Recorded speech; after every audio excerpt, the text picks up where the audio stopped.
നമ്മുടെ മക്കളുടെ പ്രയാസങ്ങളെ, നമ്മുടെ അല്ലേ നേരത്തെ പറഞ്ഞ പോലെ ഇണകൾ തമ്മിലുള്ള പരസ്പരമുള്ള ബന്ധത്തെ കേട്ടിരിക്കാൻ പറ്റണം. നമുക്ക് ഈ കേട്ടിരിക്കാന്ന് പറഞ്ഞാൽ ഭയങ്കര വെറിയാ.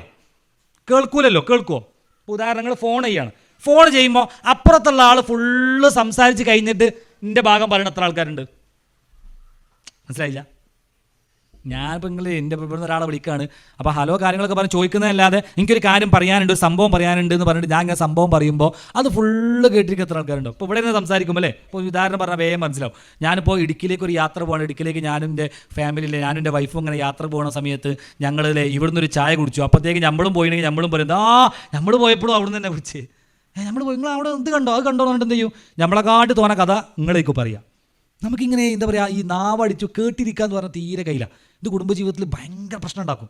ഭാര്യയുടെ പ്രശ്നം ഭർത്താവിന് കേൾക്കാൻ പറ്റുന്നില്ല, മക്കളുടെ പ്രശ്നം അല്ലേ ഉമ്മാക്ക് കേൾക്കാൻ പറ്റും. കേട്ടിരിക്കുക എന്ന് പറയുന്ന ഒരു സംഗതി കുടുംബത്തിലില്ലെങ്കിൽ ഭയങ്കര പ്രശ്നമാണ്.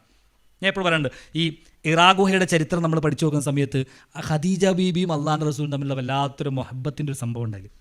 നമുക്കത് കഴിയൂല. അയ്യോ, നമ്മളൊരു പരാജയപ്പെട്ടു.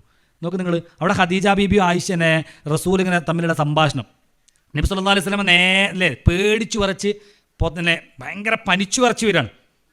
അങ്ങനെ ജമ്മിലൂണി എന്നെ പുതപ്പിച്ചുകൊണ്ടാ ഖദീജ എന്ന് പറയുന്നില്ലേ. അപ്പം എന്ത് ചെയ്തു? ഖദീജ ബീബി പുതപ്പിച്ചു കൊടുത്തു. പിന്നെ കുറച്ച് കഴിഞ്ഞ സമയത്ത് എന്താ പറ്റിയെന്ന് ചോദിച്ചു. അപ്പം എന്ത് പറഞ്ഞു? ഇന്ന സംഭവങ്ങളൊക്കെയാണ് ഉണ്ടായെന്ന് പറഞ്ഞു. പിന്നെന്താ പറഞ്ഞത് ഖദീജ ബീബി? എന്നാൽ നിങ്ങൾ പാവങ്ങളെ സഹായിക്കുന്ന ആളാണ്, ഇന്ന കാര്യങ്ങളൊക്കെ ചെയ്യുന്ന ആളാണ്, അള്ളാഹ് എപ്പോഴും കൂടെ ഉണ്ടാവുന്നു അല്ലേ.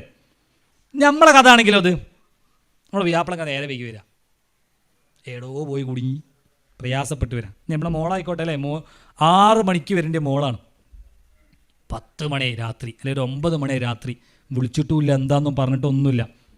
നമ്മളെന്താ ചെയ്യുക? അടുക്കളയിലേക്കില്ല ഉണ്ടാവുക, അടുക്കളയിലുണ്ടാവുക, കോലായ്മ ഉണ്ടാവും. എന്തൊക്കെ മാരക ആയുധങ്ങൾ കൈമ പിടിക്കാൻ പറ്റുമോ അത്രയില്ലേ ആയുധം പിടിച്ചിട്ടുണ്ടാവില്ലേ. മോളൊക്കെ ആണെങ്കിൽ, വ്യാപാരം ചിലപ്പോൾ ഉണ്ടാവില്ല, എന്നാലും മോളാണെങ്കിലും ആയുധം ഉണ്ടാവില്ല. 10 കോലായിരിക്കും മിക്കവാറും ഉണ്ടാവും. അമ്മ ആണെങ്കിൽ അല്ലേ എന്തെങ്കിലും ഉണ്ടാവും. പടി